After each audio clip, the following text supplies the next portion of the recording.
This is 3-day festival in a lot of places, and they call this festival with different names in different parts. So they call Makara Sankranti in Mysore, Kannada people, and Tamil people call Pongal. Pongal, and then Gujarat they call Uttarayana, and in Punjab Lohi, and Assam Bohi or something like that. So each one, and in Andhra we call Sankranti as well as called Pedda Panduga.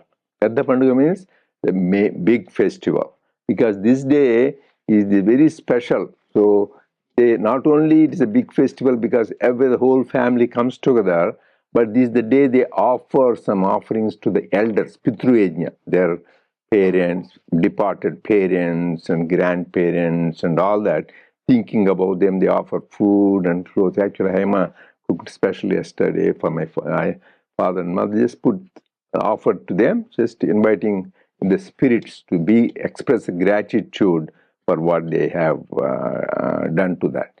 But this is the only festival which goes on solar calendar. So everything goes on lunar calendar, right? So for example, in Shivratri, or sometime last year came March, sometimes it came February, this year February 15th. And same thing, Ugadi changes year to year. Guru Purnima changes because they're all on the lunar calendar. Whereas this is on the solar calendar, so every year it comes January 14th and 15th. So because this is the time when the sun goes into the zodiac sign of Capricorn. Capricorn is Makara. What does Makara mean? Crocodile. So the crocodile, uniqueness about this crocodile is both aquatic as terrestrial. It can go in the water and live as well as on the earth. So that means be adaptable. So the people in this lesson is to be adaptable to that. And this is the time, the main significance is sun goes towards north. Sankranti, the name itself, Sankramana comes during the time. So there is the change into that zodiac sign of Capricorn, going towards north. And this festival, there are some things are associated because it mainly is a harvest festival. That is why it's celebrated in all parts of India, because everybody has to have food. So harvest festivals celebrated. When you have the harvest, you should be grateful. So they express gratitude, number one, to God, because God is the giver of everything. Then they gave gratitude to sun, because sun is the one who takes us, not only gives food, but takes us, illumines our intellect. And they express gratitude to rain, because without rain, there is no harvest. And they express gratitude to their family members. They invite their daughters, son-in-laws, all the family members, and give them nice gifts. And then also, as I said, they express gratitude to their ancestors, like parents, grandparents, and all that. And another most important funny thing is they do for cattle. So there are in Andhra Pradesh, actually they do 3 days. First is called Bhogi, second day is called Sankranti, third is called Kanumal also. So first day is Bhogi, even that is celebrated in Punjab, Lahiri or something like that. So there, every place, even other, in Bengal it's called Paush or something like Push Paush. So there, in this thing, they put big fire. No, I remember, but I live mostly in town, but in the villages they do just fire, and in the fire they put the old clothes, old discarded brooms, this and all the material. So for early morning they do that so that you get a little warm. But the main symbolic significance is, so you burn all your negative things so that you get positive things. That is the one signifies. Bhogi signifies appreciates gratitude to fire god, because you are putting the fire. One is an expression of gratitude, because fire is through which all our offerings goes to gods or our Pitru Devatas, because the fire is the vehicle. That's why when it goes to gods, we change Swaha. That when you do for Pitru Devatas, we say Swadha. So all this is why it's important, the burning our negative tendencies. That is what Swami says.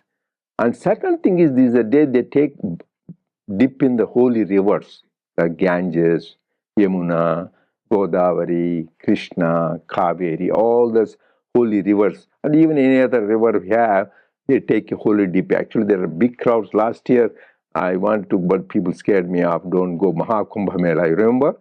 There is the time in Magh Mela in January last year they had. That happens that's Purna Mahakumbha Mela. They say it happens once every 144 years. But Magh Mela happens every year. Kumbh Mela happens every 12 years. So this happens. So that time, this is the time of the year. They say if you take the dip in the rivers, it purifies. There also, it is main thing is water is, you are expressing gratitude to water, and it is purifies your thing, purifies your heart. That is the important thing Swami said you should do. But there are two foods which they supply during the time. That's why it is called, Tamilians called Pongal. Pongal. So there is this cook, there is things rice, green gram, and jaggery. With that, there are so many sweet Pongal, regular Pongal. And Swami said there is inner significance. He says green gram represents Vishnu, and rice represents Lakshmi, and jaggery represents divine love. So you worship with divine love the Lord Vishnu and Lakshmi for their blessings.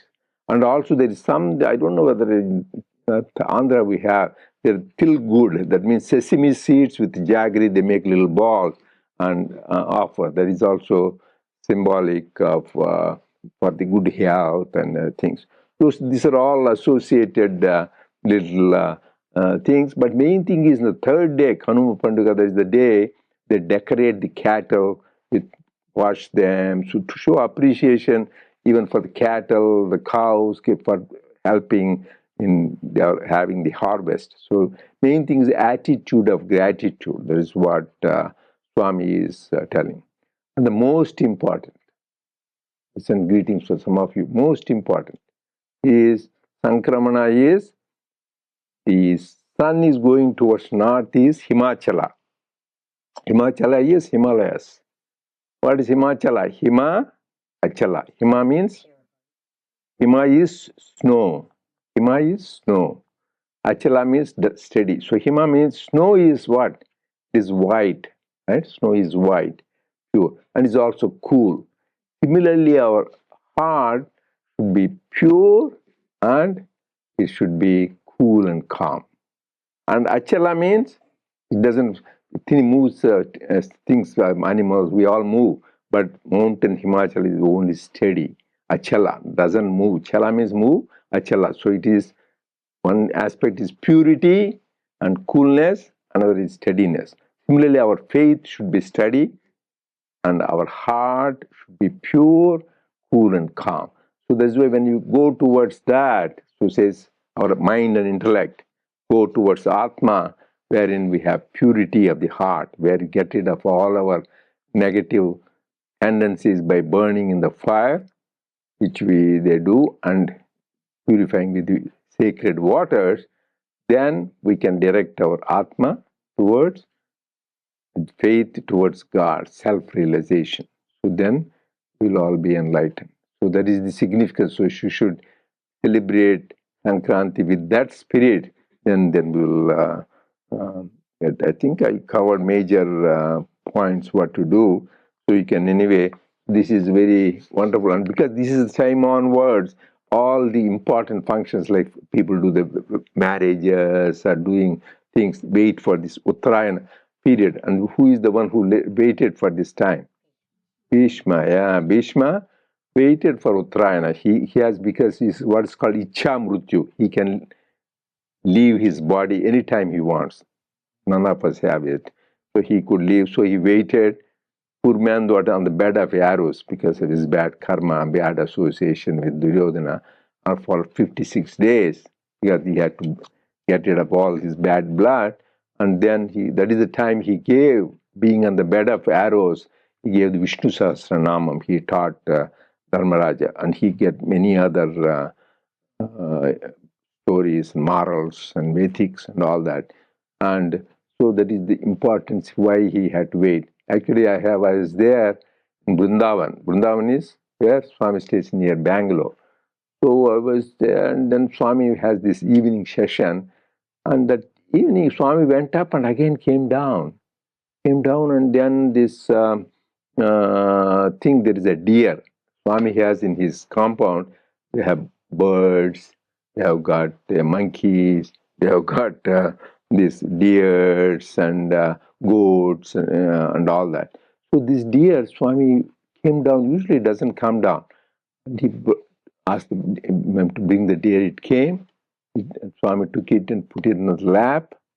It left breath, died. He was, and Swami said, on the Bhishma Ekadashi, he wanted to give liberation. So most of the people have to go through human birth, but this special case, Swami said, liberated, dear to liberation. So he was waiting for that. So there's a noble souls. If you deserve it, even as a deer, we can have liberation. He gave Uttarayana. Swami gave a little talk on that day about that. Significant.